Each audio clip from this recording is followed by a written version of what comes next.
जर चहा पिला तर बाकीच्यांची काय बिशाल आहे, हे गंगाराम कांबळेंचं हॉटेल आहे म्हणायची. हे मी तुम्हाला का सांगतोय की ते फक्त आरक्षणाचं धोरण ठरवून थांबले नाही, तर ते धोरण त्याची अंमलबजावणी होण्यासाठी स्वतःपासून सुरुवात करणारे शाहू महाराज होते. आज त्यांचे बिंदू चौकामध्ये बसते. ठीक आहे, त्यांची मागणी त्यांनी जरांगीला पाठिंबा दिला इथपर्यंत ठीक आहे ना, पण जरांगेंची मागणी काय आहे याचं जर बुधवंत सर आमच्या महाराजांना, खासदार असलेल्या महाराजांना जर थोडी कल्पना नसेल जाधव साहेब, की जरांगेंची मागणी काय आहे, तर ओबीसी मधून आरक्षण पाहिजे. मग ओबीसी मधून आरक्षणाच्या मागणीला त्यांचा पाठिंबा आहे का?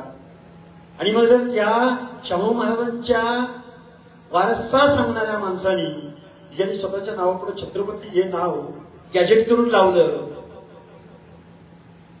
त्या माणसांनी ओबीसीच्या अनाथ माती काढवायचे ठरवले का?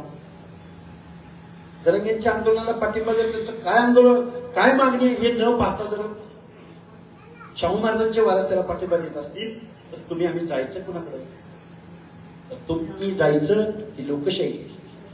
तर फुले शाहू आंबेडकरांचे विचार चालतात. इथं छत्रपती म्हणलं की छत्रपती एकच होऊन गेले, छत्रपती शिवाजी महाराज. इथं महात्मा म्हणलं की महात्मा ज्योतिराव फुले, महात्मा गांधी. काय म्हणतोय मी, ध्यान देऊ नये का? ह्या पुण्यश्लोक म्हणलं की एकच. भारतरत्न म्हणलं की बाकी कुठलाच भारतरत्न डोळ्यासमोर येत नाही. भारतरत्न म्हणलं की डॉक्टर बाबासाहेब आंबेडकर. साहित्य रत्न म्हणलं की एकच रत्न डोळ्यासमोर येतं, अण्णाभाऊ साठे. नरवीर राजा म्हटलं, नरवीर राजा उमाजी नाही. सुभेदार म्हणलं की मल्हारराव होळकर. छत्रपती शिवाजी महाराजांचा एकनिष्ठ सरदार म्हटलं. शिवाजी आधी लग्न कोंडाण्याचं, मग माझ्या रायबाचं म्हणलं की कोण डोळ्यासमोर येतं? नानाजी मालुसरे. हे मी का सांगतोय तुमच्या समोर? आपण उगाच कोणाचंही वजन खांद्यावर वागवायला घेतलंय. आता ही लोकशाही आहे. लोकशाहीमध्ये हर एक माणसाच्या मान, सन्मान, इज्जत, अधिकार, समान नागरिक म्हणून जगण्याचा अधिकार तुम्हाला आम्हाला आहे. तर तुम्ही आम्ही कोणाच्या तरी जोकडाखाली, कोणाच्या तरी गुलामीखाली, कोणाच्या तरी वर्चस्वाखाली कमालीचं दुय्यम दर्जाचं जीवन जगतोय. मगाशी तुम्ही काय बोलता बोलले आमचीच माणसं हे गेले, ह्याव गेले. त्या माणसाला जर एवढी अक्कल असती तर त्या माणसाने पहिल्यांदा विचार केला असता ना, की तुमची मागणी काय आहे बाबा. हे प्रबोधनानं हे होणं शक्य आहे. आज भटकलेले आहेत माणसं, त्या भटकलेल्या माणसांना आपल्याला त्या मंडपाखाली आणावं लागेल. तुम्ही गावगड्यातली 18 पगड जातीची माणसं, अल्पसंख्याक माणसं, दीनदलित माणसं एकत्र या.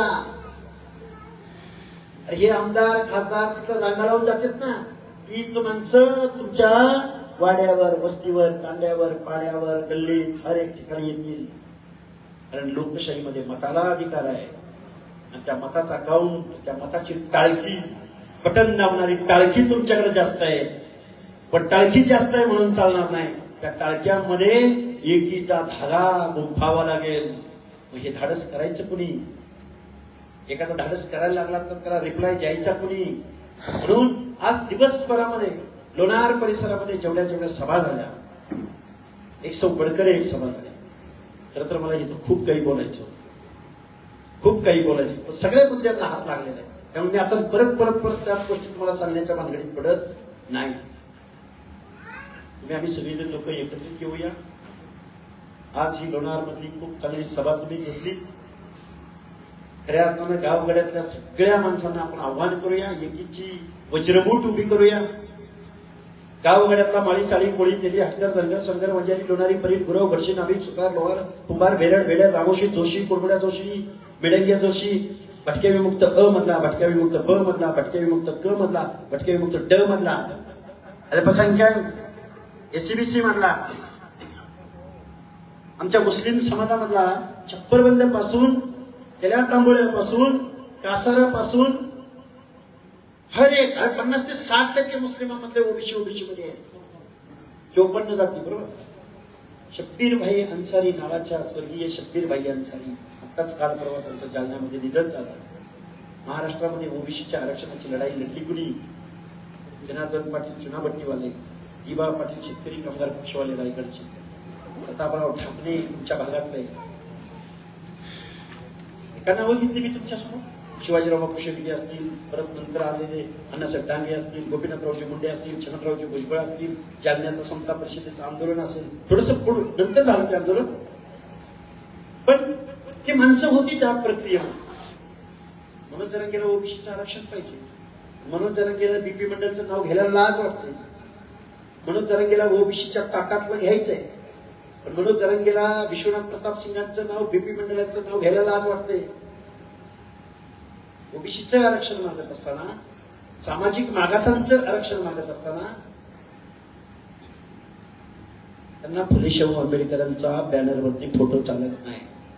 असा आडाणचोट माणूस, माझ्या माता भगिनींची माफी मागून हा शब्द प्रयोग करतोय, असा अडाणी माणूस, ज्याचं शिक्षण नाही, ज्याला अक्कल नाही, ज्याला लोकशाही माहित नाही, लोकशाहीमध्ये दीनदलिताचे अधिकार माहित नाही, भटक्या विमुक्त जाती जमातीने जन्मजात इथल्या व्यवस्थेकडून काय सामाजिक दुजाभाव सहन केलाय याची ज्याला अक्कल नाही, गाव वगड्यातला कारू नारू गलुता अलुता ज्याला माहित नाही, की ज्यांना या संविधानानं महामानव डॉक्टर बाबासाहेब आंबेडकरांनी 340व्या क्रमामध्ये प्रतिनिधित्वासाठी आरक्षण दिलंय. आरक्षण म्हणजे कशासाठी आहे, कशा बरोबर खातात, याची ज्या माणसाला अक्कल नाही तो माणूस उठतो सुटतो आंदोलनाला बसतो, उठतो सुटतो आंदोलनाला बसतो. आणि मग महाराष्ट्राचे कॅबिनेट मंत्री, महाराष्ट्राचे मुख्यमंत्री, महाराष्ट्राचे अटॉर्नी जनरल, महाराष्ट्राचे निवृत्त न्यायाधीश, महाराष्ट्राचे कॉर्पोरेट वर्ल्ड मधले नेते, लाड खेड कसली माणसं आहेत बघा. ही माणसं इतर कुठल्याच आंदोलनात दिसत नाही. लाड भाजपचा वरिष्ठ सभागृहाचा आमदार, ज्या भाजपला गावगाड्यातल्या ओबीसी भटक्या विमुक्तांनी ज्या कमळावर बटन दाबून आमदार केला, तो लाड कधी शेतकऱ्याच्या प्रश्नावर आला नाही, कधी विद्यार्थ्यांच्या प्रश्नावर त्यानं वरिष्ठ सभागृहात प्रश्न उपस्थित केला नाही, कधी आरक्षणावर अवाक्षर बोलला नाही, कधी दीनदलिताच्या, शोषिताच्या, पीडिताच्या, अन्यायग्रस्ताच्या बाजूनं कायद्याच्या सभागृहामध्ये काहीतरी बोलायचं असतं त्याची अक्कल नसलेला माणूस जरांगेंचं पोड कौतुक करायला देवेंद्र फडणवीस तिथं पाठवतात. किती बोलायचं, काय बोलायचं, कुठल्या गोष्टीवर बोलायचं, वेगळं काहीतरी बोललं पाहिजे. तेच मुद्दे गुगाळत बसलो. पुढची माणसं, माझ्या बरोबरच्या माणसांचं मला वाटतं भाषण तोंडपाठ झाले, शब्द सुद्धा मागं पुढे घेत नाही. हे दे धनार्दन, अरे वेगळं काहीतरी आपण मांडूया, वेगळा काहीतरी संवाद साधूया, लोकांच्या मनाची डोकी शेकरूया. आपण जागी झालेली माणसं, कुठला पैसा, कुठला वतनदार, कुठला कारखानदार, त्यांना धुळीस मिळवण्याचं स्वप्न तुम्ही आम्ही बघूया. गावगाड्यातल्या 18 पगड जातींची वज्रमूठ बांधूया, या अपेक्षा तुमच्या समोर व्यक्त करतो आणि माझं मनोगत थांबवतो. धन्यवाद. जय हिंद, जय